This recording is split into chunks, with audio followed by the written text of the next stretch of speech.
Bonus. Trax.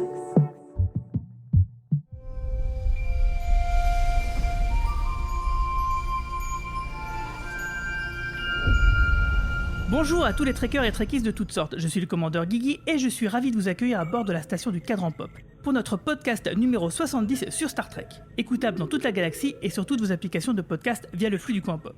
Alors l'épisode de cette semaine s'appelle 17 secondes, et non, ce n'est pas une référence à la conception du fils de Picard, c'est un épisode qui nous a chamboulé à plus d'un titre et on va en parler pendant l'heure qui vient. Engage. Battle stations. Some kind of attack. And Starfleet could be the target. There's a darkness, an all-consuming darkness. And it is getting stronger.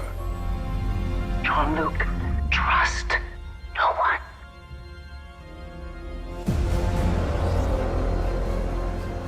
Working. Et pour en parler, bien sûr, je ne suis pas tout seul, j'ai avec moi notre capitaine positronique, Manu. Salut Manu. Salut tout le monde. Et c'est déjà donc notre 70e numéro, incroyable. Déjà, ouais.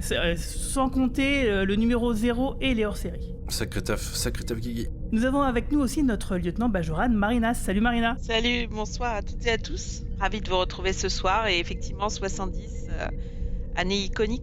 Presque. En tout cas, ouais, ça fait 3 ans qu'on est là déjà en tout cas. Et nous avons aussi notre expert, Romain Nigitas. Salut Romain. Bonjour tout le monde, et moi j'attends qu'on arrive à l'épisode 1701 de ce podcast, et après j'arrête. Putain. Allez. On y sera bientôt. Si on fait tous les podcasts pour Star Trek, Next G, DS9, Voyager Enterprise, c'est bon, on va y arriver Romain.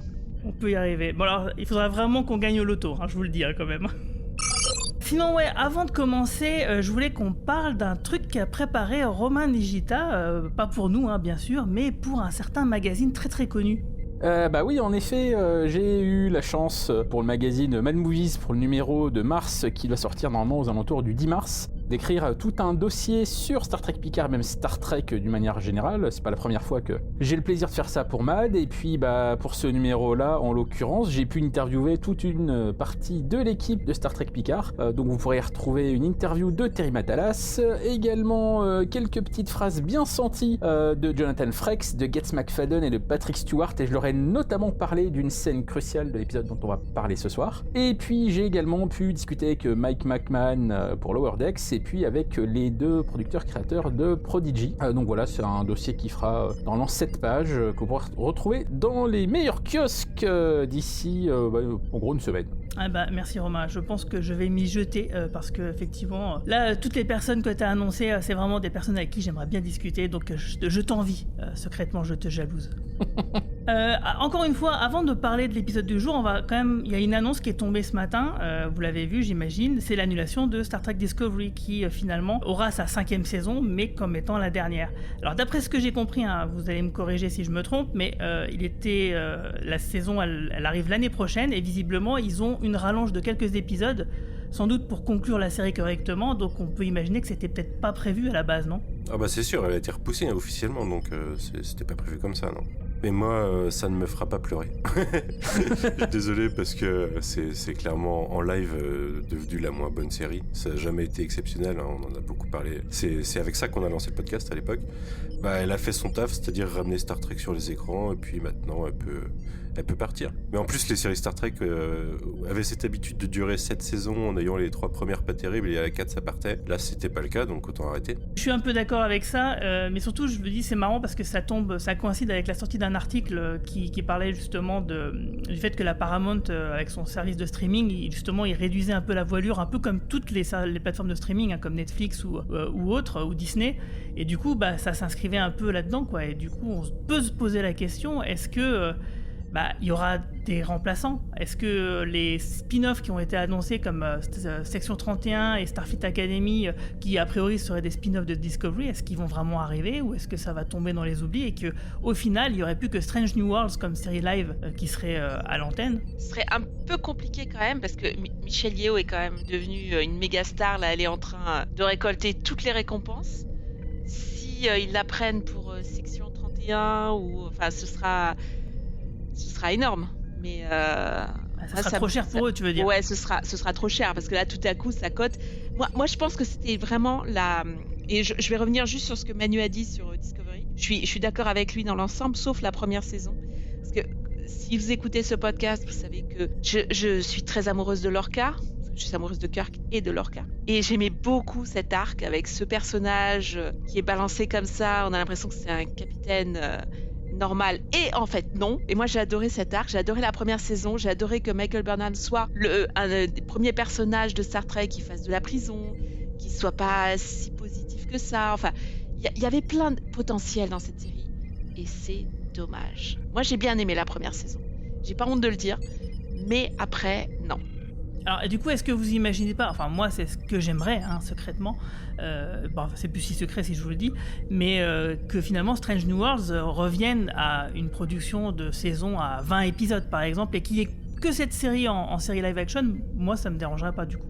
Ça me paraît impossible vu sur ce niveau de série-là, le nombre d'effets spéciaux qu'il y a, enfin la production tellement gigantesque que ça nécessite. Moi je pense qu'il y aura des nouvelles séries, peut-être pas aussi vite qu'on imaginait, mais en effet on pouvait avoir peur à cause de cette deuxième époque des plateformes. En effet on voit que toutes les plateformes maintenant réduisent un peu les coûts parce qu'ils ont dépensé littéralement des milliards de dollars et le rythme d'abonnement commence un petit peu à ralentir parce que tout le monde n'est pas prêt à mettre 10 € ou 10 $ par mois pour s'abonner. Mais surtout, on voit dans le cas de Paramount Plus que les séries dans lesquelles ils taillent, c'est justement des séries qui n'ont pas vocation à devenir des franchises. Et au contraire, ils développent des trucs qui vont devenir des franchises. On voit qu'ils ont arrêté des séries comme l'adaptation en série télé d'American Gigolo, l'adaptation en série de Let the Right One In, l'histoire de Le Petit Vampire, La Petite Vampire plutôt. Et par contre, ils vont développer différents spin-offs de Dexter, ils vont développer une adaptation américaine du Bureau des légendes pour laquelle ils prévoient déjà des spin-offs qui se passeront dans différents pays du monde. Donc,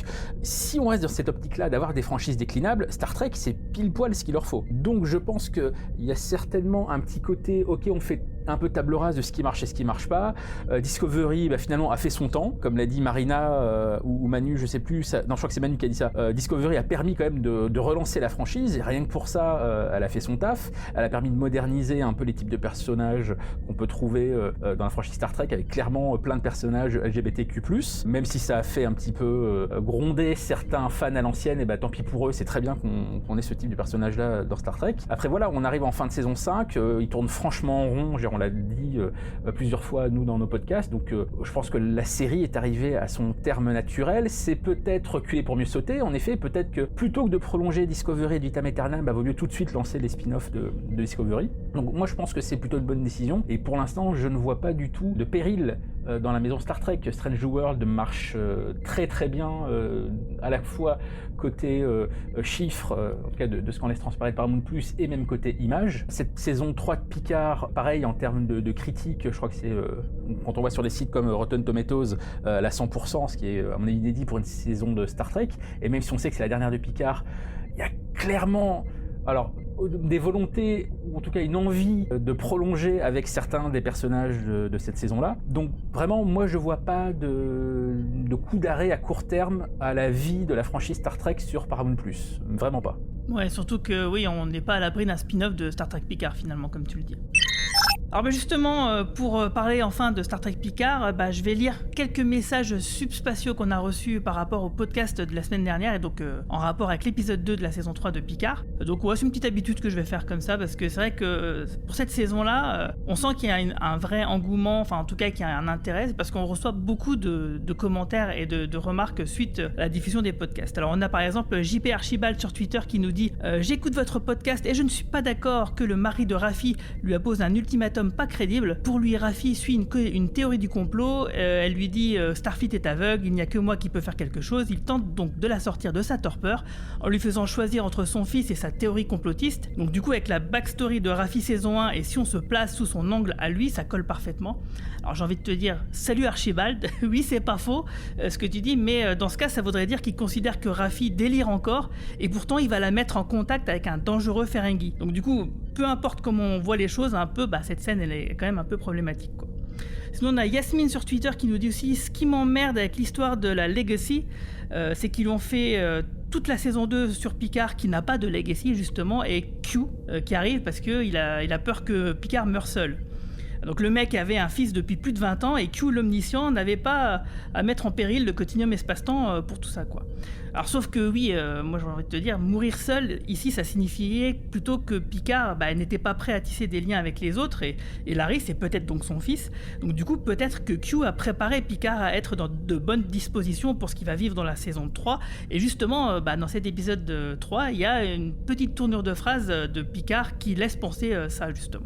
Si je peux rajouter un truc par rapport à ça, excuse-moi, on voit aussi que dans la saison 2, Q est mourant et n'est plus si omniscient que ça. Oui, en plus. Plus si omnipotent, donc ça se trouve, ça a pu lui échapper parce que justement, comme il est en train de perdre une partie de ses pouvoirs, et peut-être que ça, il l'a pas eu.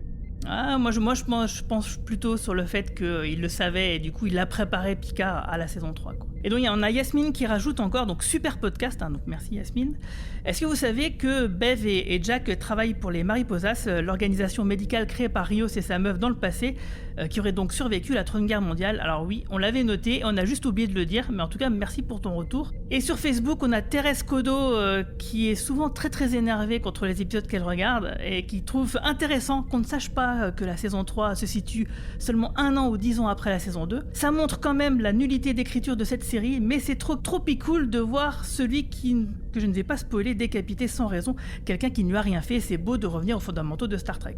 Alors oui, c'est en référence au fait que je m'étais trompé tout simplement en me fiant à Memory Alpha, un site internet qui avait donc mal daté les événements de la saison 3. Mais bon, par rapport à Worf, donc elle parle de Worf, on en reparlera plutôt à la fin de l'épisode, mais c'est vrai que le fait qu'il tue un peu les gens qui ont l'air de lui avoir rien fait, mais en vrai ils n'étaient pas sans défense non plus, et vu ce qui se passe par rapport à son statut d'agent secret, peut-être qu'il y a quand même une nécessité de couvrir ses traces et d'éviter que les informations aillent vers leurs adversaires. Donc voilà, pour moi c'est pas vraiment quelque chose qui va pas, quoi. Alors du coup, en tout cas, n'hésitez pas à poster vos commentaires, on les lira, quelques-uns parfois. Vous pouvez poster ça sur notre Twitter, Facebook ou site internet podcast.lecadranpop.fr. Par exemple, on a Trek Media qui nous a fait une tartine de théorie dans les commentaires sur le site. Alors attention, parce que des fois, ils balancent des spoilers comme ça sans prévenir.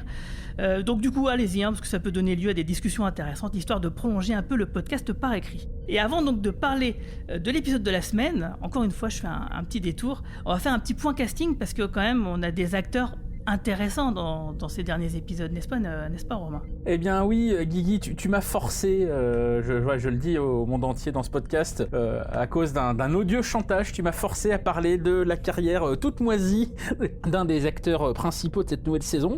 Alors dans cette nouvelle saison, il est très bien, mais avant ça, il était pas bien du tout. Je veux donc parler de ce monsieur Ed Speleers, je sais même pas si ça se prononce comme ça d'ailleurs. Ed Speleers, donc, qui joue Jack Crusher, et qu'on peut voir en ce moment même, en parallèle, dans la 4e saison de You sur Netflix. Alors You, pour ceux qui connaissent pas, c'est un espèce de sous-Dexter tout malsain. C'est l'histoire d'un ancien acteur de Gossip Girl qui est un stalker et qui poursuit des jeunes femmes, qui tue des gens. Bref, c'est un gros porte-nawak. Et dans la 4e saison, ce personnage se retrouve en Angleterre. Et en Angleterre, il va croiser la route d'un personnage qui est joué par Ed Speleers. Et Ed Speleers, dans la première moitié de cette saison 4, son rôle est à peu près cohérent, et dans la deuxième moitié, qui arrive, je crois, la semaine prochaine sur Netflix et que j'ai pu voir, ça devient un énorme porte-nawak. Vous prenez la pire des saisons de Dexter. J'oublie que pour le travail, tu vois des choses qu'on n'a pas forcément envie de voir des fois. Et qu'on n'a pas envie. Et voilà, imaginez le pire du pire de la plus mauvaise saison de Dexter multiplié par Omega. Je sais pas, bref, c'est tout pourri. Il faut dire que la carrière de ce pauvre Ed a quand même très mal commencé, parce que son premier rôle sur un écran, je sais pas si vous vous souvenez de ce machin, c'était lui le héros de Eragon. Ah oui. Oh là là. C'était lui. Et voilà. Truc complètement oublié, qui était adapté d'un roman écrit par un ado. En gros, c'était, vous allez voir la nouvelle méga franchise à la Harry Potter. Mais oui. Ils ont fait un seul film et puis plus rien derrière. Alors ce pauvre Ed, derrière, on l'a vu dans pas mal d'épisodes de séries britanniques, dans des téléfilms, des choses comme ça un peu oubliables. On l'a quand même vu dans une bonne quinzaine d'épisodes de Downton Abbey. Et ouais, il jouait Jimmy Kent. ne pas confondre avec Clark Kent, quand même, faut pas déconner. On l'a vu dans une autre série toute pourrie anglaise, Beowulf, Retour dans les Shieldlands, voilà, série dans laquelle il y avait le français Grégory Fitoussi, notamment, ça vous donne un peu une idée du niveau du machin. Plus récemment, on l'a vu également dans la série Outlander, ça c'est plutôt un peu mieux quand même, série de Ronald D. Moore, évidemment, l'ancien showrunner de Battlestar Galactica, et évidemment scénariste pour nous de First Contact, de plein d'épisodes de Nouvelle Génération, etc. Donc voilà, c'est très très drôle de voir ce sacré Ed, à la fois dans Picard où il est quand même plutôt pas mal, et puis dans You où c'est une merde infâme, mais là c'est pas sa faute. En tout cas, je trouve que dans Picard, il s'en sort finalement beaucoup mieux que l'acteur dont le nom m'échappe à l'instant, et vous allez tous me dire que c'est la honte, l'acteur qui jouait le clone de Picard dans Nemesis, et qu'on a revu dans des choses beaucoup plus intéressantes par la suite. Tom Hardy, voilà, désolé. Tom Hardy qui était vraiment dans une espèce de copie ridicule de Picard, alors que finalement, là, Ed Spellers n'essaye pas du tout de copier Patrick Stewart, et c'est tant mieux. On comprend qu'en devant voir des choses pour le travail comme ça, tu oublies des choses comme Tom Hardy. C'est ça. Je te pardonne. Mais voilà, mais comme disait Guigui, il y a un autre acteur bien plus intéressant dans cet épisode, même s'il apparaît que dans une seule scène finalement. Et je sais pas si on peut spoiler déjà de qui s'agit. Non, on va pas spoiler. On spoile pas. Non, on spoil pas. Non. Voilà, bah c'est. Mais tu sais, Romain, par contre, je comprends ta peine sur l'exercice parce que pour les podcasts X-Files, Guigui nous fait faire des bios d'acteurs dont le plus grand rôle est dans X-Files. Donc on souffre comme ça régulièrement. Désolé. Il y a comme un schéma qui se dessine effectivement. J'ai des kinks étranges. Sans spoiler, il y a un personnage qui est obligé de discuter malgré lui avec Worf et Raffi. Et ben c'est un personnage qui est joué par Thomas Dekker. Et Thomas Dekker, si vous vous souvenez du podcast qu'on avait fait sur le film Star Trek Generations, eh bien oui, c'est lui qui, quand il était gamin, jouait le fils de Picard dans le Nexus. Et ben là, dans une saison où il y a une histoire de fils de Picard, c'est pas piqué des hannetons de le retrouver tout de même. Voilà, et je m'arrêterai là-dessus. C'est aussi John Connor. C'est aussi John Connor, c'est aussi le petit extraterrestre du Village des damnés version John Carpenter, qui était un sacré bon film. Voilà, il a pas la carrière qu'il mérite, donc c'est plutôt pas mal de le revoir dans cet épisode-là. Et évidemment, il a une belle scène. Évidemment, Terry Matala, ça fait exprès de l'embaucher. C'est pas absolument impossible de se dire qu'il n'a pas pensé à ce clin d'œil, étant donné le niveau de fanitude du monsieur. Donc voilà, c'est assez rigolo de le retrouver là. Ah, ouais, en plus, c'est même pas le genre d'acteur que tu embauches pour ce jeu, pour juste une scène comme ça, quoi. C'est bizarre de faire ça, sinon. C'est clairement une référence. Parce qu'il a une tête connue, quand même, quoi. C'est clair. Bah, d'ailleurs, justement, Manu, tu veux garder la parole parce qu'on va faire un petit premier tour de table sans spoiler. Comment t'as trouvé l'épisode de cette semaine, donc sans spoiler? Moi, j'ai adoré, moi.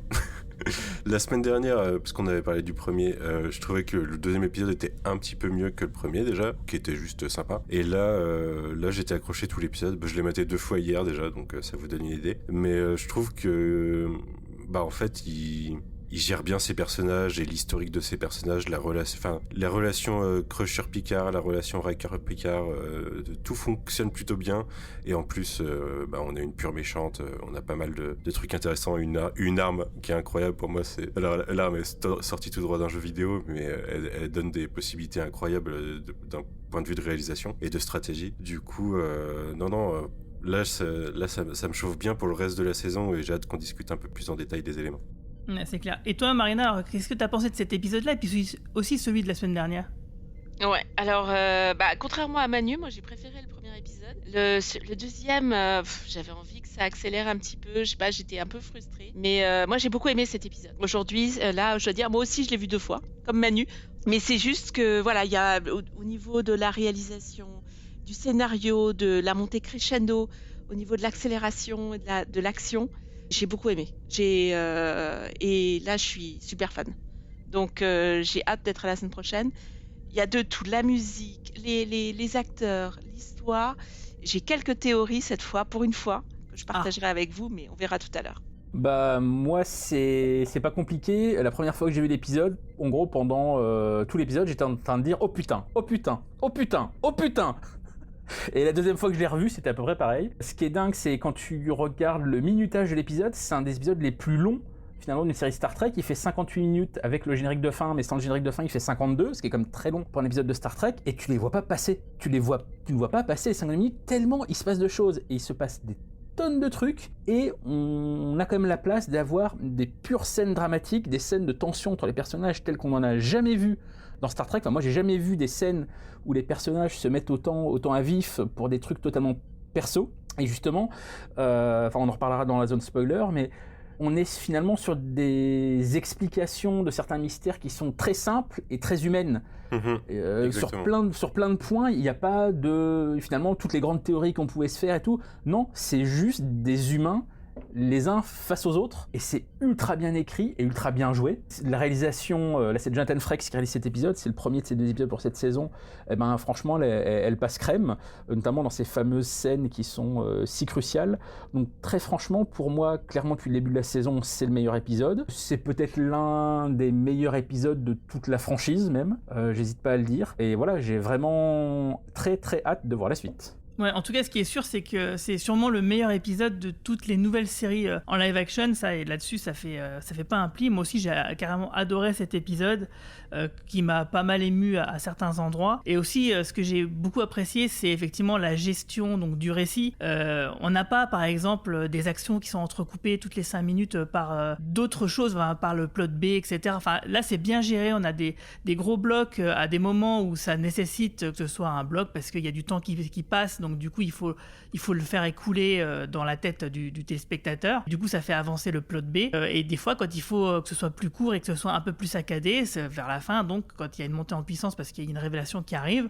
Enfin voilà, donc j'ai trouvé que le rythme était vraiment très très bien géré, c'était vraiment nickel. Et contrairement aux autres séries Star Trek, live action en général, les personnages, on sait jamais trop quoi en foutre, mais on les met tous quand même dans les épisodes. Et là, tous les personnages qui sont importants donc dans le récit, ils ont tous quelque chose à faire, quoi. Ils sont tous importants, ils vont tous dans la même direction, même si tous les personnages n'ont pas conscience de ce que font les autres, ils avancent tous quand même dans la même direction, même le capitaine Shaw en fait, parce que c'est lui qui va donner une idée à Jack qui va lui permettre de débloquer une situation en une phrase, quoi. Et tu dis waouh, même ce personnage là qu'on pensait qui était fini et qui devrait partir après, ou enfin en tout cas ne plus être dans le coup pendant un moment, même lui il arrive à faire avancer l'action.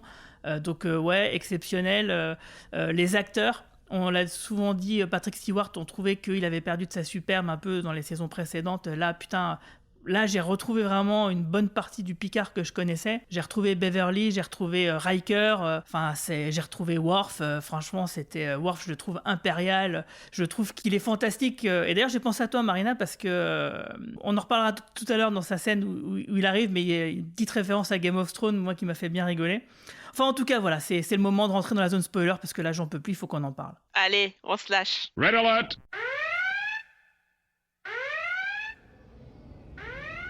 You all right? Yeah. You said on the call that the delivery was touch and go. Well, we were on the Titan, of course, and they hailed me. From sickbay, you better get down here, sir, right away. The tone of voice, it was not what you wanted to hear.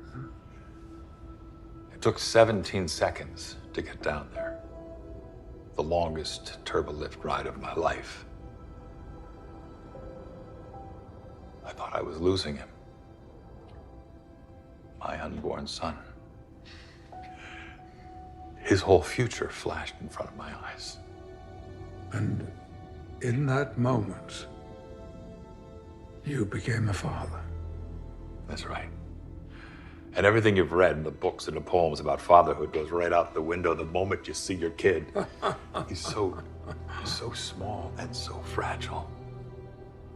You just know that you gotta take care of them at all costs. You'd burn the world to save them. I am so very happy for you, Will. I hope one day you get to have this feeling too. Nothing like it. Warning. Alors donc du coup l'épisode 3 qui s'appelle donc 17 secondes comme je l'avais dit, qui est réalisé par Jonathan Frakes et écrit par Jen Maggs et Cindy Apple. L'épisode voit Picard se battre avec une révélation donc explosive qui va lui changer la vie, tandis que le Titan et son équipage vont essayer de surpasser donc la terrible Vadik dans un jeu mortel de chat et de souris dans une nébuleuse, un peu comme dans Star Trek 2. Et pendant ce temps-là, Raffi et Worf vont découvrir un complot incroyable d'un ennemi qui souhaite se venger de la Fédération de Starfleet et que pourtant on avait oublié depuis un petit moment. Alors l'épisode commence par une scène de flashback avec à des effets spéciaux, on va dire, en demi-teinte pour le rajeunissement de Jonathan Frakes et Patrick Stewart, donc les personnages de Picard et de Riker, qui discutent autour d'un verre parce que c'est la naissance donc du premier fils de Riker dont on sait qu'il va mourir quelques années plus tard, ça on le sait dans la saison 1 de Picard. Et donc du coup, c'est une scène qui est heureuse mais qui est déjà douce amère parce qu'on connaît la destinée de ce personnage-là. Mais en tout cas, ce qui est très touchant entre ces deux personnages-là, c'est Riker qui explique à Picard ce que ça fait de devenir père. Et c'est vrai que, vu que ça m'est arrivé également, j'ai trouvé que la scène sonnait très juste. Ce que disait Riker était plutôt... symbolisait bien un peu tout ça, quoi. Qu'est-ce que c'est qu'être un parent, qu'est-ce qui se passe quand on a un enfant. C'est vrai que ça change un peu la vision des choses et que du coup, c'était très bien retranscrit là. Et voilà, et les acteurs, ils étaient vraiment fantastiques. Qu'est-ce que vous en avez pensé Et je suis tout à fait d'accord, Guigui, parce que quand on est parent, toutes les scènes qui sont décrites dans cette scène, et que ce soit ce que raconte Troy, ou c'est exactement, parce que Maxime m'a vomi dessus, mais c'était un geyser. Ah non, mais le coup du vomi de 1 mètre, on a tous connu, je pense. Mais ça, c'est réel, ça. Est-ce que du coup, t'as demandé une bouteille de whisky, toi aussi? Non, mais par contre... Les gens doivent le savoir, les bébés, ça peut faire des jets incroyables de vomi. Ah oui, non, mais des geysers. Et puis alors, quand ils font pipi dans le bain, c'est pareil, c'est un petit geyser. Mais en fait, non, j'ai trouvé la scène très touchante et en fait, et réaliste. Voilà, ça aurait pu être une scène mièvre. Et en fait, quand on est parent, il y a tout de suite un parallèle qui se crée. La scène est juste, en fait. Elle n'est pas surjouée. Moi, les effets spéciaux m'ont pas dérangée. J'ai vu ça sur un petit écran, parce que je regarde tout sur mon petit écran, comme je suis maman, je laisse la grande télé, la grande lucarne à mon petit. Enfin voilà, quand j'ai vu le parallèle avec 17 secondes, je savais que ça allait revenir, mais moi j'ai beaucoup aimé. C'est 17 secondes, ce moment où en fait Riker va prendre conscience qu'il est père en fait. Et c'est vrai que c'est une symbolique qui est intéressante, surtout quand Picard il va avoir ce même moment, finalement, malgré que son fils il soit né depuis plus de 22 ans, qu'il ait ces 17 secondes tout pareil à la fin de l'épisode, ça marche plutôt bien. Ouais. Moi j'ai beaucoup aimé cette scène. Je trouve que je l'ai vue 2 fois et la première fois j'ai même pas fait gaffe au de-aging pour vous dire. Donc il m'a pas choqué tant que ça. Ouais, je trouve que j'étais un petit peu désarçonné qui nous donne en fait dans la première scène directement après le Previously, qui nous donne l'explication du titre de l'épisode parce qu'en fait étant donné la symbolique de ces 17 secondes pour Riker, justement cette peur, cette espèce d'éternité à pas savoir ce qui va se passer pour son enfant. Tu te dis que la suite de l'épisode va être un peu plus intense en plus. Du coup, ça posait bien le ton. Le ton à la fois intime et amical et cette scène touchante et la pression à venir, quoi. Ouais, c'est vrai que c'est intéressant parce que cette scène, elle a un double emploi.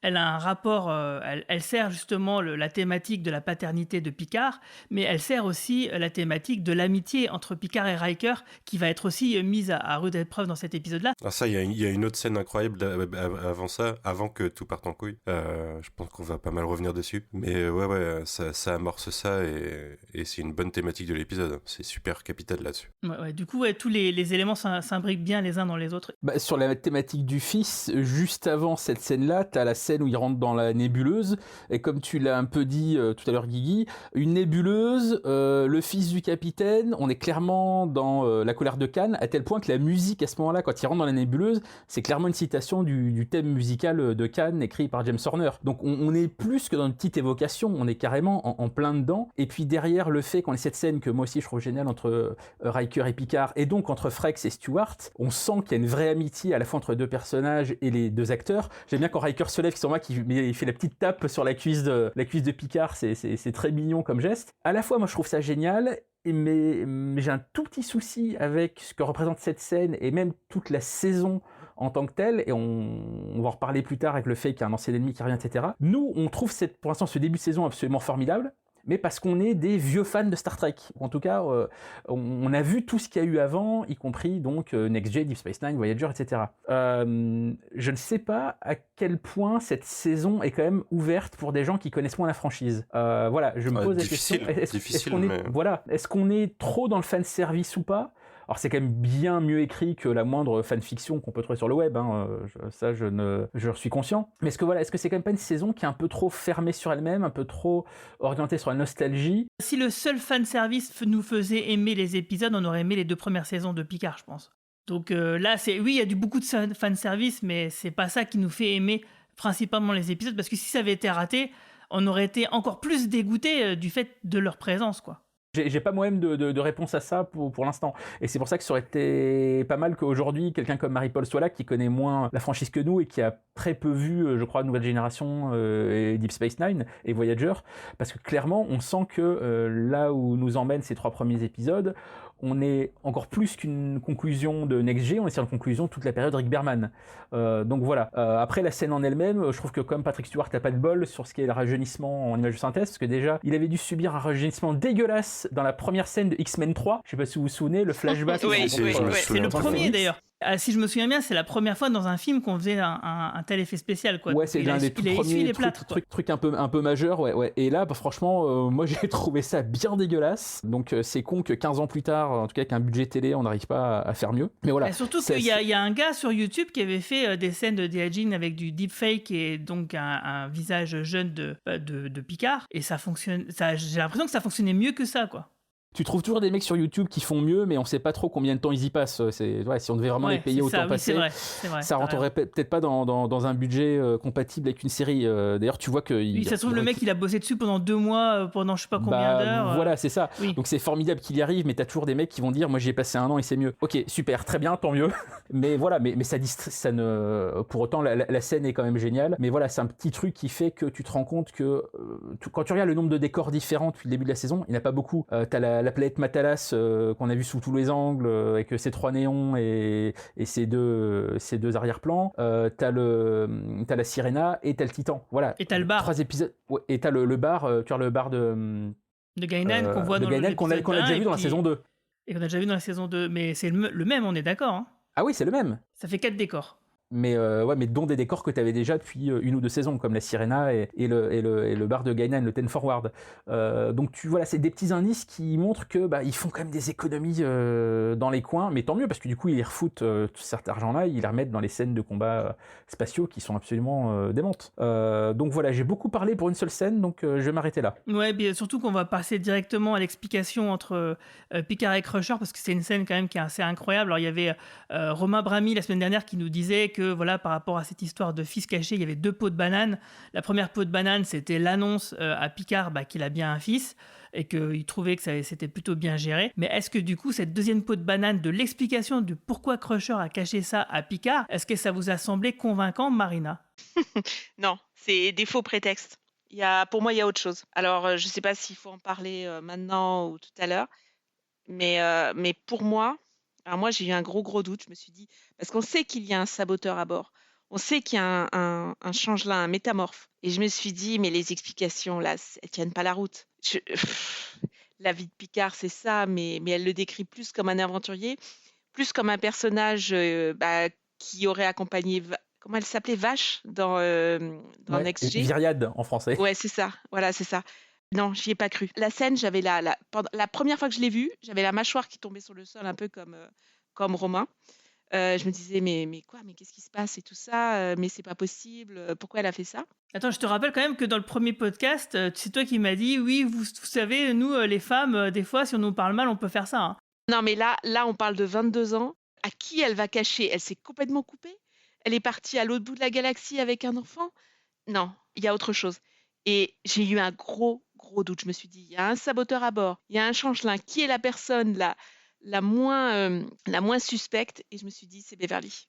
Ah, tu veux dire que Beverly, c'est un métamorphe? Mais non, le métamorphe, on le voit, c'est le gars chelou qui avait repéré Manu dans le premier épisode. C'est lui le métamorphe, parce que Jack se bat contre lui, hein, donc on le sait bien. Et pendant ce temps-là, Beverly, elle est à l'infirmerie, donc ça peut pas être elle. Alors, moi, j'ai eu un gros doute. Je me suis dit, ils vont pas prendre un personnage un peu chelou pour un personnage aussi saboteur, crucial. On le voit en l'occurrence, donc si, du coup. Je sais pas, je me dis, il y a un des personnages qui est le moins suspect, c'est forcément un personnage du cast original. Oui, alors moi je suis d'accord avec toi, je pense qu'à un moment donné, on va se rendre compte que peut-être Riker est un métamorphe, hein. C'est déjà un truc que je me posais dès le premier épisode, puisque le fait que la saison commence par un Trust No One... ça me faisait dire que forcément, même dans la garde rapprochée de Picard, il y aurait forcément un traître. Et donc là, en l'occurrence, si c'est un métamorphe, c'est pas vraiment un traître, hein, c'est un imposteur, quoi. Mais moi, contrairement à toi, moi je trouve que les explications de Crusher, elles sont très simples, un peu tirées par les cheveux dans le sens où, oui, on les avait déjà vues venir, mais la façon dont c'est exprimé, finalement, moi, je trouve ça plutôt crédible.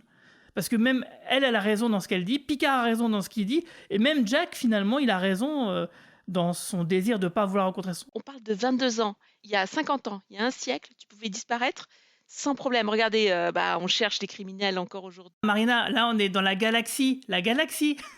Ouais, mais pire, on parle de je trouve, Crusher. même. Non, mais on parle de Crusher, un des personnages, un des piliers de la Fédération, à bord du flagship Enterprise. Enfin, elle aurait disparu pendant 22 ans. Personne n'aurait su qu'elle était enceinte. Moi, je suis Je à te Anguille rejoins, sous il y a roche. peut-être une raison supplémentaire parce qu'il n'y a rien qui explique pourquoi Vadik est à ses trousses. Hein, cette explication, enfin cette histoire ne tient pas la route. Hein, là-dessus, je suis d'accord. Mais par contre, la scène entre Stewart et Get McFadden et donc entre Picard et Beverly Crusher, moi, je l'ai trouvée vachement juste et super émouvante, quoi. Moi, je suis exactement d'accord avec toi, Guigui. Je pense qu'il faut pas aller chercher trop loin et qu'en fait, quand on se posait la question, ouais, c'est pas cohérent, si c'est son fils, pourquoi il savait pas, blablabla, on pensait de façon rationnelle, alors que l'humain n'est pas forcément rationnel. Et comme le dit Guigui, les deux ont raison. C'est juste que leur vérité elle s'oppose et que ça fait que ça crée un drame humain forcé, quoi. Mais moi, ça me paraît pas incohérent. Hein. Je veux dire que le discours de Beverly, il est assez logique, en fait. Elle a globalement raison, quoi. Et puis et quand Picard lui dit que elle le condamne avant l'acte, bah il a raison aussi, tu vois.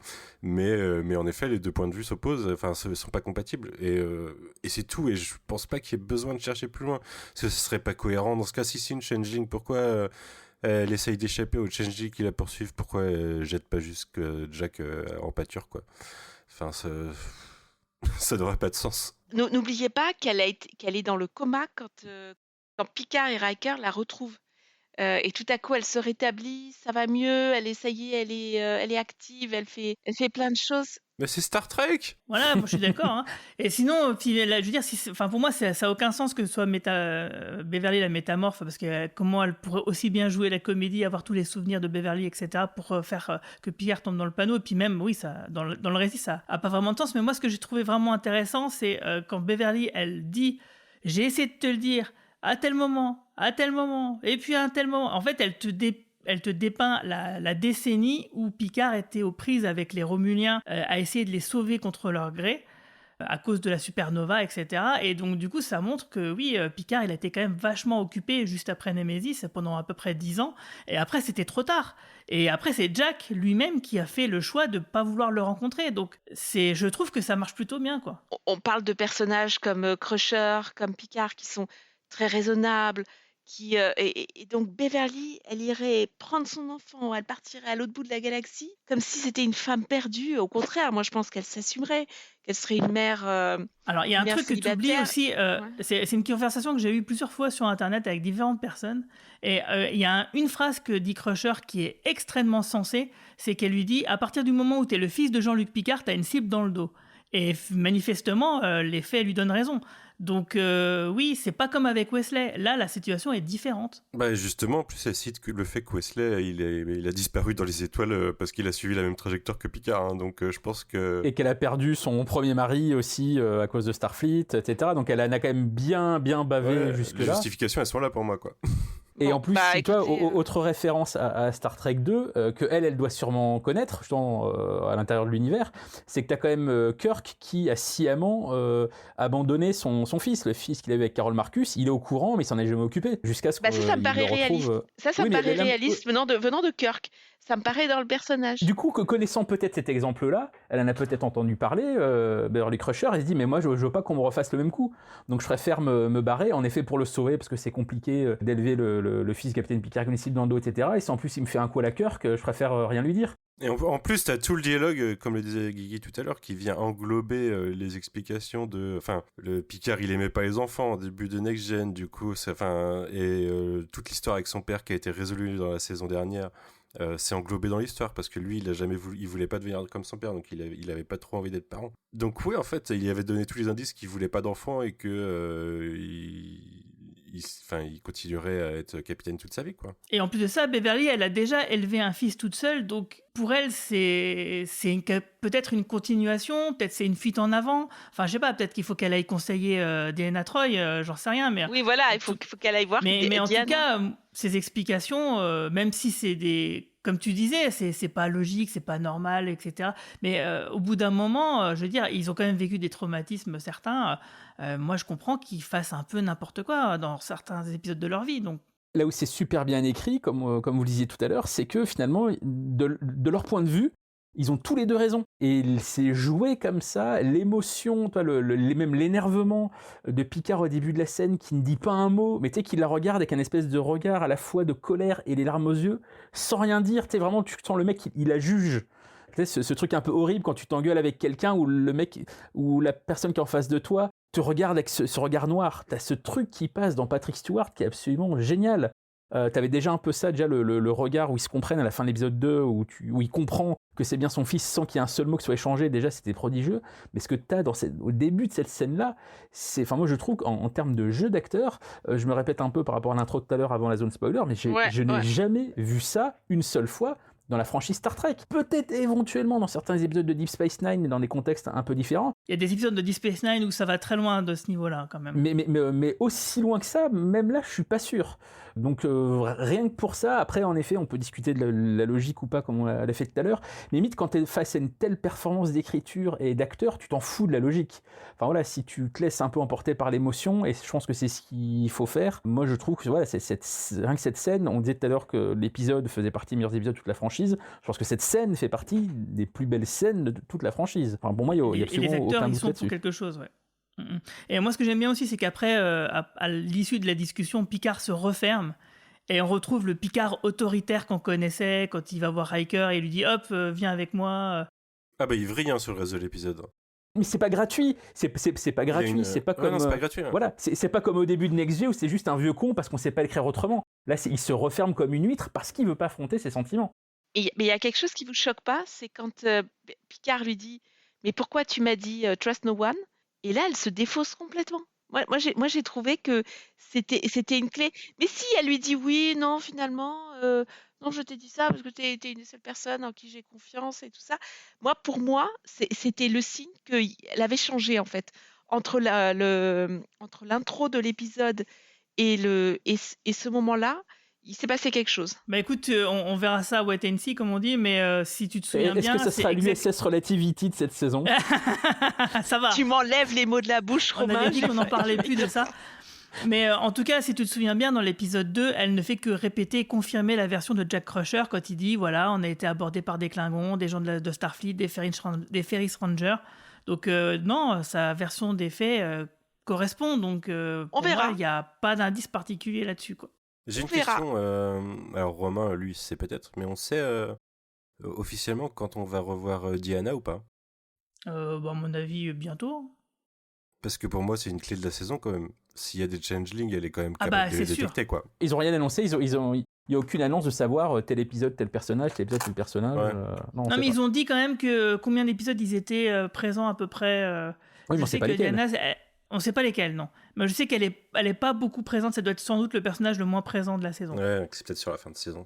Là, on l'a déjà vu une fois, justement, au début de cet épisode, mais c'est un peu de la triche, c'est l'espèce de flashback par intercom, quoi. Et elle va arriver et elle va dire mais ce n'est pas Riker. Mais Riker est avec moi. Sauf si Oui, c'est parce elle, le qu'en plus, changeling. si vous vous souvenez, Riker, quand même, au début, il dit oui, là, en ce moment, ça va pas trop la famille. Hein, peut-être que, tu vois... Mais sauf Dès le si début, c'est elle, le changeling, c'est Riker qui dit... C'est Riker qui dit allons sur le Titan, tout ça, blablabla. C'est Riker qui a son plan tout pourri. Moi, je dis s'il y avait un métamorphe, ça pourrait très bien être Riker. Allez, Riker ou Beverly. Allez. moi je vote pour Riker. Allez, Beverly pour le fun, comme ça, on a chacun. J'ai un doute d'un truc. Le double de téléportation de Riker, il est mort ou pas? Oui, il est mort, oui. Oui, dans il est Deep mort. Space Nine, quand il Attends. part sur le maquis. Enfin, il est mort, il est porté disparu, en fait. Il est déclaré c'est bien mort. Vu, ça. Mais c'est Il bien est vu, porté ça, disparu, Manu. pas très loin du vortex, quoi. Ouais, donc si ça se trouve, il est mort, il est pas mort. Hein, t'as tout à fait raison. Il est mort comme dans les soap operas dont Romain nous parle dans ces Quand on magazines. voit pas le corps. C'est les, On va le retrouver les sous la jours de douche comme notre Bobby vie. dans Dallas. En fait, la saison 1 et 2 de Picard était un rêve, on les oublie. Ah oui, on les oublie sans aucun problème. Donc sinon après, donc on a Riker qui prend le contrôle parce que le capitaine Shaw est grièvement blessé et comme je l'ai dit, même en allant à l'infirmerie, il fait comprendre à Jack que peut-être il y a une fuite de quelque chose du vaisseau, ce qui fait que Vadik arrive à les retrouver tout le temps, même s'ils sont dans la nébuleuse, quoi, et qu'ils n'ont plus de capteurs qui sont censés fonctionner. Donc c'est pour ça que je disais, tout est organique. Là, on a Jack, du coup, lui, son arc, ça va être, déjà de comprendre ça, d'essayer d'aller à la passerelle pour en référer à Picard et Riker, on lui bloque le passage parce que, c'est alerte rouge, donc tu peux pas y aller. Donc il va voir Seven, et c'est avec Seven qu'ils vont justement découvrir le sabotage et puis y remédier, quoi. Et c'est vraiment, du coup, tous les personnages vraiment ont un rôle intéressant. Et il y a quand même un truc aussi qui est chelou, c'est que là, il se bagarre avec le fameux acteur qu'avait repéré Manu dans le premier épisode. On est d'accord que t'as décidé qu'on était trop long sur le podcast et t'es en train d'accélérer ? Exactement. Parce qu'il n'y a même pas eu l'accident de Shaw qui fait qu'il est blessé où il donne les commandes à Riker, quoi. Voilà, je l'ai dit en une phrase, tout le monde l'a compris, de toute façon les gens ont vu l'épisode. C'est super important, il donne les commandes à Riker, putain. Pourquoi tu voulais en parler de ce passage de commandement ? Enfin, oui. Vas-y, je t'en prie. On en arrive là où je pensais qu'on allait aller, c'est que Shaw, c'est pas vraiment un connard, en fait. C'est juste un mec qui essaye de sauver son équipage. Et au final, il se retrouve dans la merde et il est blessé à cause de Riker et Picard. Et c'est Picard à la retraite en même temps, mais c'est... Marina, t'es pas facile. Hein. Tu t'arrêtes pas de rire. Mais ta réplique était juste géniale, Manu. Si je pouvais te remettre le Star Trek dehors de la réplique. Excusez-moi. Mais du coup, il file la responsabilité à Riker de les sortir de là. Et ça, c'est super important sur le reste de l'épisode, puisque, spoiler alert pour t'accélérer un petit peu aussi si tu veux. Merci. Le twist de l'épisode, ça va être que Picard pousse Riker dans les mauvais retranchements et à la mauvaise décision, quoi. On a un Picard qui vrille à la premier contact quand il veut à tout prix tout faire pour éclater les Borg. Enfin, je suis pas certain, moi je le vois pas de la façon là, mais en tout cas c'est vrai que ce passage-là est important parce qu'il amène plusieurs choses qui sont pas mal, que moi j'ai toujours voulu voir, c'est-à-dire Riker à la barre et Picard en second. Et ça y est, on y est. On a ça, on a même Picard qui lui dit appelez-moi numéro 1 maintenant. Et aussi, du coup, le fait que, en tant que capitaine, Picard et Riker ne sont pas d'accord et que Riker, du coup, on l'envoie péter Picard. Et ça, c'est quand même une scène, c'est un moment que moi j'attends depuis des décennies, donc je suis très ravi de l'avoir vue et j'ai trouvé qu'elle était plutôt bien écrite, c'était plutôt bien fait. C'est simplement que moi, je trouve que Picard n'est pas dans le même état d'esprit. Là, il est plutôt lui, il se dit, à tort ou à raison, donc a priori il avait plutôt tort, que leur meilleure stratégie de survie c'était d'attaquer et non pas de se barrer. Ils ont un portal gun. Le mec il a essayé de partir, il se retrouve dans un portail. Qu'est-ce qu'il se croit qu'il va se passer quand il va tirer sur le vaisseau ? Il raisonne pas comme il faut, Picard. Il est clairement en dehors de son état d'esprit normal. Moi j'ai l'impression que la grosse différence en fait entre Picard et Riker maintenant, comme l'a dit Taylor Gigi, Picard est à la retraite. Alors que Riker, ça fait pas si longtemps que ça qu'il commandait un vaisseau. Et en plus, il est sur son ancien vaisseau. Donc le fait de protéger un vaisseau et son équipage, c'est un truc qui est beaucoup plus présent à l'esprit de Riker que de Picard. Picard, il a vécu plein d'autres trucs depuis, dans les saisons 1 et 2 de Picard. Il est pas du tout dans cet état d'esprit du mec qui fait corps avec son équipage. Et je pense que c'est vraiment ça qu'on voit dans cet épisode-là. Et puis Riker fait remarquer que c'est le Titan et pas l'Enterprise, quoi. C'est pas le même vaisseau, il a pas la même capacité. Même si dans le Lower Decks, il avait de la gueule quand même, le Titan. Quand Picard est en train de hurler dans les oreilles de Riker ce qu'il faut faire, qu'il est sur son dos, qu'il est... oh là là, mais on a envie de lui dire, mais reste à ta place. Hein. Maintenant, c'est Riker le capitaine, c'est lui qui décide. Et il n'y a rien de plus stressant que d'avoir quelqu'un, en fait, n'importe qui, hein, qui prend des décisions, d'avoir quelqu'un dans son dos qui est en train de pousser, qui a une situation stressante. J'ai trouvé la scène très bien, parce que ça reflète bien le changement de dynamique entre les personnages. C'est ça qui est intéressant, c'est d'avoir ce retournement de situation, d'inversion d'épaule quelque part, et de quand ça se passe mal en plus. Donc moi j'ai trouvé que c'était vraiment plutôt bien fait, même si j'ai trouvé qu'il s'était quand même abusé de la part de Riker de dire à Picard c'est à cause de toi on en est là. Enfin, dire t'as pris le commandement, t'es le capitaine, t'as la responsabilité, c'est pas à toi de dire Alors ok c'est Picard, c'est un ami intime, etc. Donc, et puis l'émotion fait que... Mais bon, c'est quand même Riker qui a la responsabilité du vaisseau. Donc, rejeter la faute sur les uns, parce qu'il aurait très bien pu envoyer péter Picard quand il donnait son ordre, de la même manière qu'il l'avait fait précédemment. Il l'a pas fait. Il s'est dit, peut-être que Picard a raison, on va faire ça. Mais c'est sa décision, du coup. Donc, j'ai trouvé que c'était un petit peu abusé. Mais du coup, si Riker est un métamorphe, tout s'explique. T'as le même avis que Romain, du coup, l'autre Romain. Je sais pas, d'ailleurs, Romain, Nigita, ce que t'en penses, mais ce débat qu'on a eu sur Discord cet après-midi, je crois, je trouve que vous laissez de côté l'influence qu'a Picard sur Riker. Et pour moi, tu peux pas dédouaner Picard de l'histoire, quoi. Ouais, c'est pour ça que je disais que comme c'est des amis intimes, ça fausse les cartes, quoi. Mais bon, on verra. De toute façon, c'est la suite qui nous dira qui avait tort et raison dans l'histoire, de toute façon. Mais toi, c'est un peu comme ce qu'on disait tout à l'heure de la scène entre Crusher et Picard. Ils ont tous les deux raison. Ce qui est intéressant, on s'en fout finalement de voir la logique. Ce qui est intéressant, c'est de voir l'émotion qui est en jeu là-dedans, les conneries que te font faire les émotions. Et voilà, tu termines l'épisode sur Riker qui dit à Picard, vous nous avez tous tués. Enfin, excusez-moi, mais là encore une fois, c'est un truc que j'ai jamais vu dans Star Trek.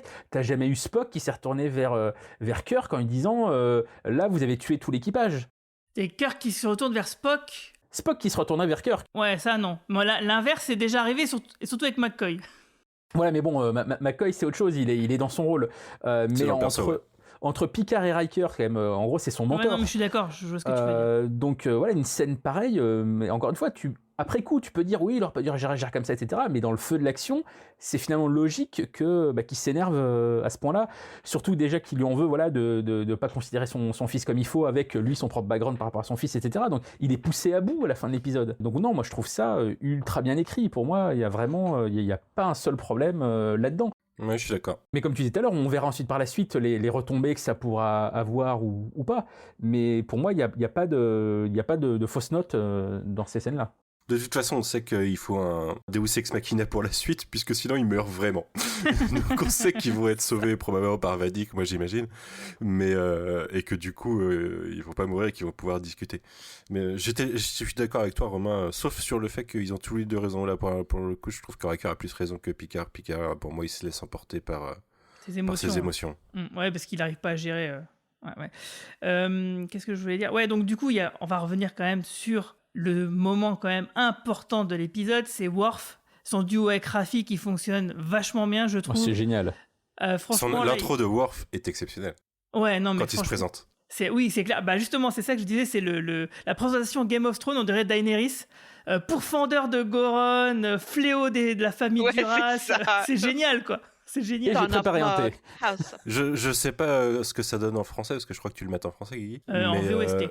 En VOST, mais la sonorité de la phrase avec la conclusion sur le thé aux camomilles, c'est exceptionnel. Ah oui, c'est super drôle, c'est à mourir de rire. C'est à la fois drôle, mais en plus ça sonne très bien à l'oreille. Ah mais complètement, non, mais si, moi ça m'a fait vraiment penser à Daenerys, et en plus, juste avant, il dit, oui, j'ai appris à être de feu, qu'il fallait être aussi bien à la fois de feu et de glace, je me suis dit, ok. Et après ça, juste derrière, je me suis dit, ok, Game of Thrones. Quand il raconte plus tard aussi qu'il a appris qu'il a fini par comprendre qu'il fallait pas être juste la voix du guerrier, quoi, et qu'il fallait aussi être posé un petit peu. C'est là, en tant que spectateur, tu sais, ouais, je sais, je l'ai vécu, ça c'était très long. Et t'as une sorte de payoff 25 ans après de j'ai vu Worf évoluer, merci. Puis ça, et puis l'humour aussi. Parce que l'humour dans la saison 6 et 7 de Deep Space Nine, lui, il apprend à être marrant, à sortir des vannes.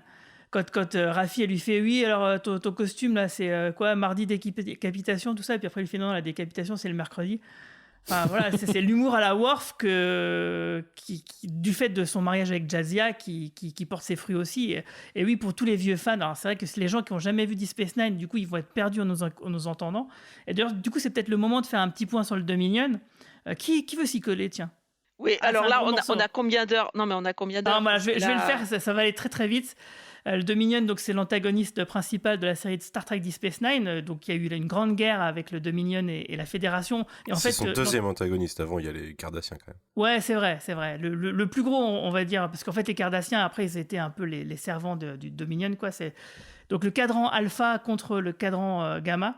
dont viennent le Dominion, donc les fondateurs, qui sont ce peuple métamorphe, qui ont créé d'autres races génétiquement pour les servir, donc les Vorta, qui sont des espèces d'assistants administratifs, on va dire, et puis les Jem'Hadar, qui sont juste des machines à tuer, clairement, et qui fonctionnent, qui ne se nourrissent que de drogue, qui ne vivent que pour le combat, mais vraiment que pour ça.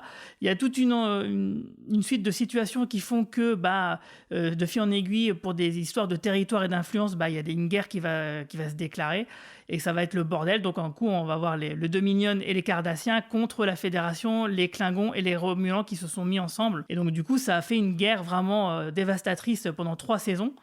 Et à la fin, ça se termine sur un génocide quasiment complet, en tout cas très conséquent des Cardassiens. Ça a été vraiment un massacre, un vrai bain de sang. Il y a eu des tonnes de vaisseaux qui ont été perdus. Il y a eu des magnifiques scènes de baston. Et surtout, quand même, ce qu'il faut noter, c'est que à ce moment-là, il y a le vortex de la série de la base Deep Space Nine qui permet de passer d'un cadran à l'autre parce que les distances sont très très éloignées, sauf si on passe par ce vortex. Et en fait, pendant un moment, il y a un seul représentant du Dominion des métamorphes qui est dans le cadran alpha et qui mène la guerre. Et en fait, il y a que cet individu-là qui finalement se résigne à perdre la guerre.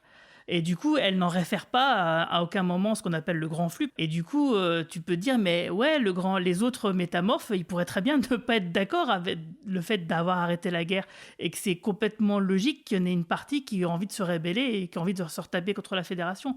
Surtout que si on ajoute à ça que visiblement, ce qu'ils veulent faire là, c'est qu'ils veulent niquer tous les solides. Pour eux, en fait, en gros, tout ce qui n'est pas métamorphe, tout ce qui n'est pas liquide, ils appellent ça les solides, les non-changeants. Les mecs sont bloqués dans une seule forme et tout. Bon, visiblement, ils ont une manière, ils ont un plan pour tous nous buter, quoi. Mais c'est que la réponse du berger à la bergère, parce qu'en fait, dans Deep Space Nine, la section 31, donc la branche ultra secrète de la Fédération, qui n'est pas vraiment officielle, mais qui agit quand même pour le compte de la Fédération, avait créé un virus pour les génocider eux. Et finalement, ce qui a provoqué justement entre guillemets la paix, c'est le fait que Odo, donc un des personnages principaux de Deep Space Nine, qui est un changeant lui-même, est parti rejoindre le grand flux pour les guérir parce qu'il avait l'antidote, le vaccin en lui, quoi. Mais à la base, c'est quand même la section 31, donc de facto la Fédération, qui a essayé de les buter, de les génocider en premier. Donc du coup, franchement, on a toutes les bonnes raisons de se dire que les justifications du Dominion de vouloir avoir un match retour me semble plutôt logique et cohérent, quoi. Même si je pense que ça ne s'arrête pas là, qu'il y a quand même encore autre chose derrière, parce que ça serait trop simple, parce que Vadik, par exemple, c'est clair et net qu'elle n'est pas métamorphe, puisqu'elle fume, déjà, donc c'est un indice, qu'il y a autre chose encore que ça. Mais en tout cas, pour ce qui concerne les métamorphes et le Dominion, comme pour Beverly, je trouve que leurs justifications sont tout à fait sensées et logiques. Tu as cité d'ailleurs Odo, l'un des personnages principaux de Deep Space Nine. Worf y fait référence sans citer son nom, mais on comprend que c'est lui. Il dit qu'il y a un ami à lui, un homme d'honneur qui est dans le grand flux et qui l'a averti de ce qui se passait, que c'est pour ça qu'il s'est mis à enquêter. Évidemment, il y a très peu de doute sur le fait que ça soit Odo. Et malheureusement, ça sera difficile de le voir, et ça, c'est pas un spoiler, puisque malheureusement, l'acteur qui joue ce personnage-là, René Aubergenois, est mort, je crois, il y a 3-4 ans. Mais en tout cas, voilà, pour ce qui est des gens qui ont suivi Deep Space Nine, tout ça est quand même très bien imbriqué et très plaisant. Je me suis senti extrêmement con, moi. Je veux dire, on a théorisé sur Conspiracy, on a tout cherché sauf les métamorphes qui étaient assez logiques au final.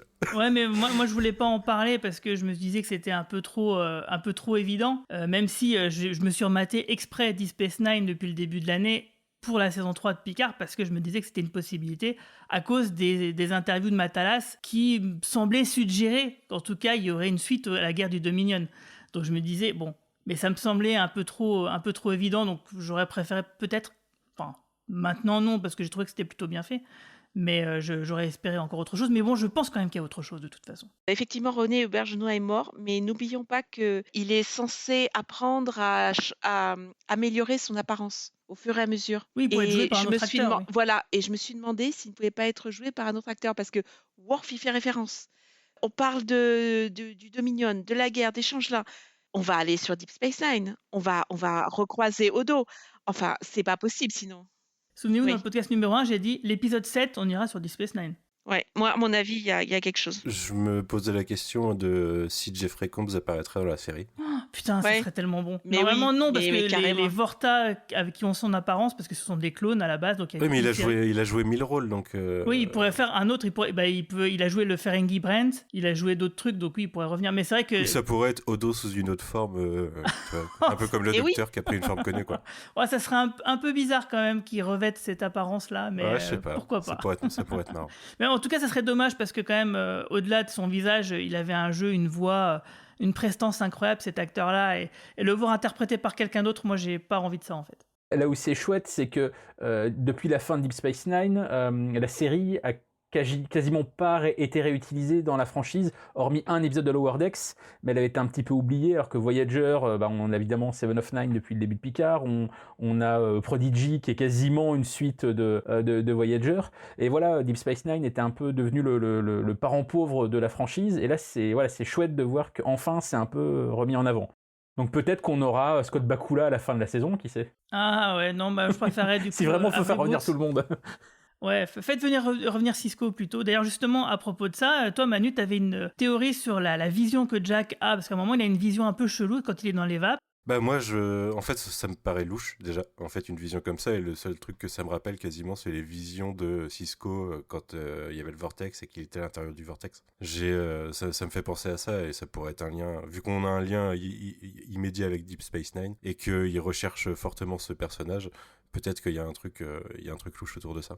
Ouais, pourquoi pas. Bon, en tout cas, moi, j'ai pensé à autre chose, parce qu'à un moment donné, celle qui est mi-Vulcaine, mi-Deltan, elle dit que la nébuleuse dans laquelle elle se trouve n'est pas vraiment une nébuleuse, mais plutôt une sorte d'anomalie, et qui a peut-être presque une conscience à l'intérieur. Ouais, Je me dis que peut-être, ça se trouve, c'est en rapport avec cet endroit-là, et que ça n'a aucun rapport avec le reste, quoi, et que ça va juste se greffer dans l'action. Ouais, peut-être, ouais, c'est vrai.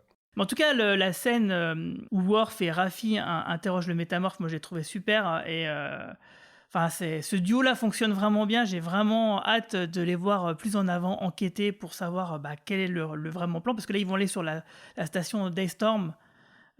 Ils sont partenaires maintenant, en plus. Ils sont partenaires. Et Raffi qui dit cool. C'est Rafaela, du coup. C'est plus Raffi. Rafaela. Oui, en plus, lui, il n'utilise pas son diminutif, il utilise vraiment son prénom entier. Ah non, mais Worf, il est tellement cool, quoi. Vous avez une idée sur ce qu'ils veulent voler à Destrom ou pas? Ou ce qu'ils ont volé au-delà de l'arme portale? Ça pourrait très bien être l'or ou Ouais, ça peut être beaucoup de choses. Moriarty ou je ne sais pas. Je n'ai aucune idée. Moi, je me demande... je vais peut-être vous faire peur. Je me demande si la saison, elle va pas aussi boucler les intrigues non finies de la saison 1 et de la saison 2. On a des trucs encore avec Destrom et avec les Borg qui traînent, quoi. Moi, justement... Entre la fin de la saison 1 et la fin de la saison 2, il y a des intrigues à boucler. Je sais pas si vous vous souvenez, mais dans la saison 1, moi j'avais dit que, par exemple, le fameux fils de Song, pour moi, ça aurait été plus logique que ce soit un androïde et que ce soit Lore, peut-être même déguisé, tu vois, qui se fait passer pour un fils de Song, quoi. Parce que je trouvais que son comportement n'était pas logique dans ce qui se passait dans le final, et que du coup, de retconner ça, ça me semblerait intéressant. Donc, en tout cas, oui. Ce qui est bien, c'est que effectivement, la saison, elle part complètement sur autre chose que les 2 premières saisons, mais quand même, elle prend un peu de temps, un peu le parti d'assumer ce qui s'est fait précédemment, quoi.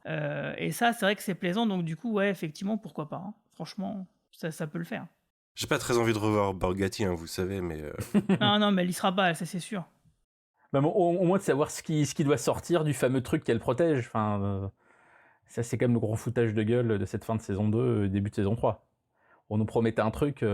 La fin de saison 1, déjà, il n'y a pas des espèces de trucs devenus de la fin des temps avec des... Ah oui, les espèces de monstres Lovecraftiens biomécaniques, ouais.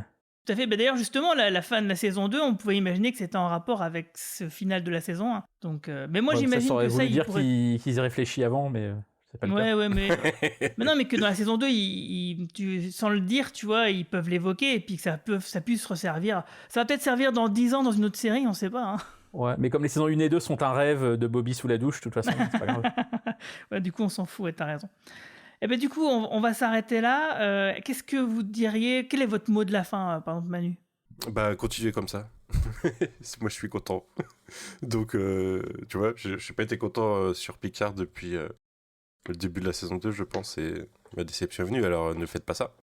Ouais, c'est vrai que dans les saisons précédentes, c'était à partir du 3 quand même qu'on sentait que ça commençait à... Mais maintenant, j'ai hâte d'être doucement. jeudi, quoi. Depuis cette semaine, j'ai hâte d'être jeudi, et ça, c'est bien. Ouais, c'est clair. Et toi, Marina? J'ai beaucoup aimé. Moi, je suis. Vous me connaissez, je suis pas à fond dans les théories, mais là, j'ai envie de croire que il y a un cast régulier qui est un changelin, qui s'est passé quelque chose entre le premier épisode, l'introduction du premier épisode et la suite. Et je pars sur ma théorie que Beverly est un changelin. Je pars sur ma théorie qu'on va voir Odo et Deep Space Nine à un moment. C'est pas possible sinon. Enfin, il y a trop de références. On peut pas parler des changelins, du Dominion et de ce qui fait l'essence des 4 dernières saisons de Deep Space Nine. Voilà. Donc, moi, j'aime beaucoup. J'attends avec impatience. J'ai envie d'être à ces podcasts toutes les semaines pour donner mon avis et parler du comportement des femmes qui abandonnent les hommes pour vivre leur vie et partir pendant 22 ans et ne plus donner de nouvelles et tout à coup dire « Tiens, voilà ton fils, il a 22 ans et il mesure 1m80 ». D'ailleurs, ça me fait penser, avant de te donner la parole, Romain, il y a juste une question que je me pose, c'est pourquoi Worf tue le métamorphe à la fin de l'épisode ? Il n'y a pas de raison de le buter, il pouvait simplement le retenir prisonnier, et puis c'est une personne sans défense, donc du coup, pour Worf, avec son code d'honneur, c'est pas cohérent, tu vois. Et peut-être puis, qu'il n'a pas fait exprès, peut-être qu'il était mal en point, et qu'on lui tire en il était dessus. sûrement même mal en point, mais ouais. là, le but, c'était pas d'abréger ses souffrances, c'était il faut l'arrêter. Et bah, tu peux l'arrêter. Il savait que s'il le mettait dans un bocal, il s'échappait à l'épisode 7, alors autant le tuer maintenant. Donc, peut-être qu'il avait son phaser réglé sur stun, mais que comme il était mal en point, bah, ça l'a fait exploser. Bah, j'espère que c'est ça. J'espère que c'est ça, ouais, tout à fait. Alors du coup, Romain, toi, t'as ton mot de la fin ? Bah écoute, moi, mon mot de la fin, je vais reprendre les mots de Riker envers Picard, et j'ai envie de dire à Terry Matalas, you've just killed us all. Tu nous as tous tués avec ton scénario. Bien joué. Et sinon, bah, du coup, avant de nous quitter, on va quand même faire un petit point de promo parce qu'il y a quand même pas mal de podcasts qui sortent là, non, Manu ? Oh là là, on a le podcast qui est une reprise de la conférence de Marie-Paul organisée par les Raisons de la Colère et MeTooBD au spin-off d'Angoulême qui est sorti cette semaine. Et puis sinon, y a YMCU qui revient bientôt et on devait sortir des podcasts aliens mais ils ont un problème technique. Enfin le premier a un peu problème technique ce qui fait que je peux pas sortir le deuxième forcément. Donc voilà, et j'en oublie probablement mais tu vas m'aider au pire.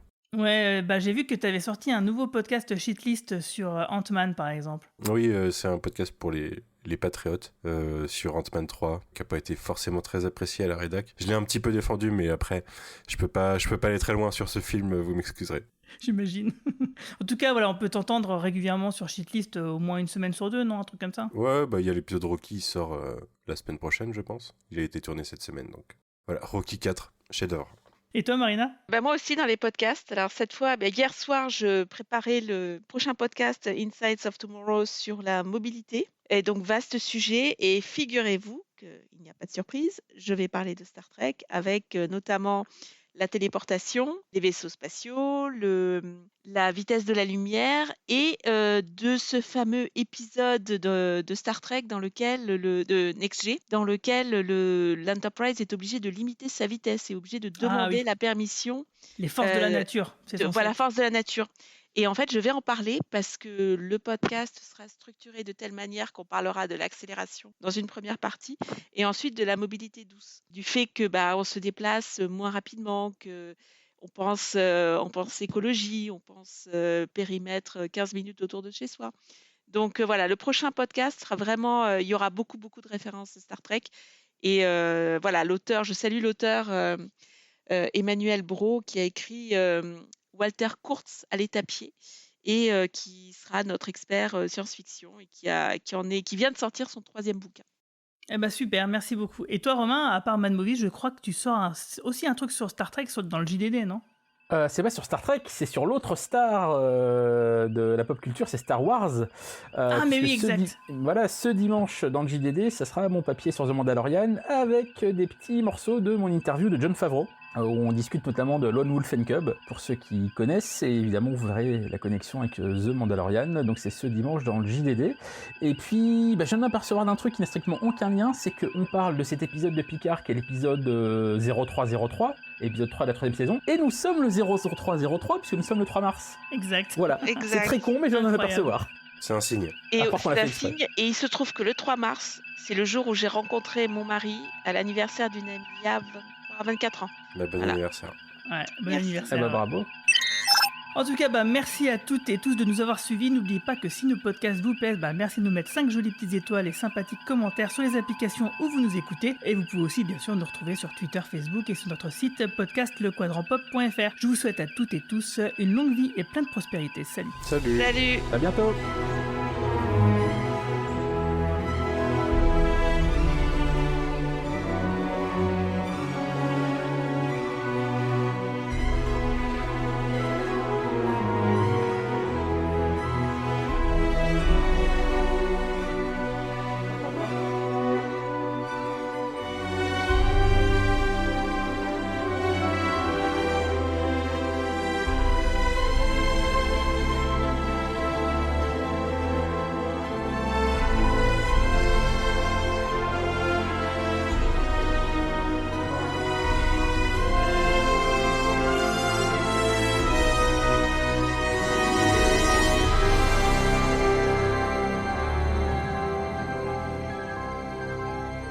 Program complete.